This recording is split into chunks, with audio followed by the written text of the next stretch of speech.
कांग्रेस नेता को खरीदने की कोशिश कर रही थी बीजेपी, सुना दी खरी खरी। महाराष्ट्र के पूर्व सीएम को बीजेपी ने दिया था बड़ा ऑफर। सुशील कुमार शिंदे और उनकी बेटी पर बीजेपी की नजर। कांग्रेस नेताओं को बीजेपी अपने पाले में लेने की कोशिश कर रही है।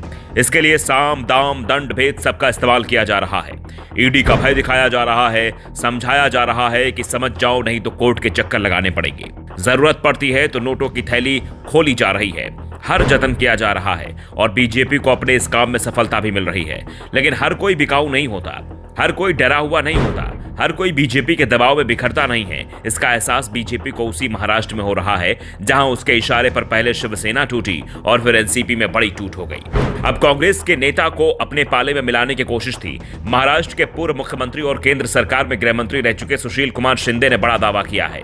कांग्रेसी दिग्गज ने दावा किया कि बीजेपी ने उन्हें और उनकी बेटी को पार्टी में शामिल कराने की कोशिश की थी। शिंदे ने कहा कि बीजेपी ने मेरे साथ मेरी बेटी परिणति को भी पार्टी में शामिल कराने की कोशिश की थी, लेकिन कांग्रेस हमारे खून में है। हम कांग्रेस नहीं छोड़ेंगे। कांग्रेस के अभी बुरे दिन चल रहे हैं, लेकिन ये दिन ज्यादा दिनों तक नहीं रहेंगे, दिन बदलेंगे। शिंदे ने कहा कि कांग्रेस के अच्छे दिन आने वाले हैं। दरअसल बीजेपी नेताओं को लगा था जिस तरह से मिलिंद देवड़ा को कांग्रेस से निकालकर शिवसेना में पहुंचा दिया गया, उसी तरह से शिंदे को भी कांग्रेस से निकाल लिया जाएगा। और इस बार तो उन्हें बीजेपी अपनी ही पार्टी में शामिल होने का प्रस्ताव दे रही थी।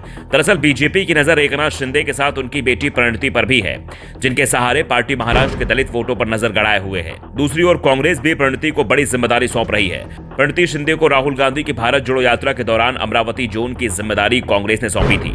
बाद में जब कांग्रेस अध्यक्ष मल्लिकार्जुन खड़गे ने अपनी नई टीम यानी कांग्रेस कार्य समिति का ऐलान किया, तब उसमें भी परिणति को विशेष आमंत्रित सदस्य के रूप में जगह दी गई। परिणति को महाराष्ट्र में कांग्रेस का तेज तर्रार युवा चेहरा भी माना जाता है। कानून की पढ़ाई कर चुके परिणति मराठी के साथ ही हिंदी और अंग्रेजी भाषा भी अच्छा बोल लेती हैं।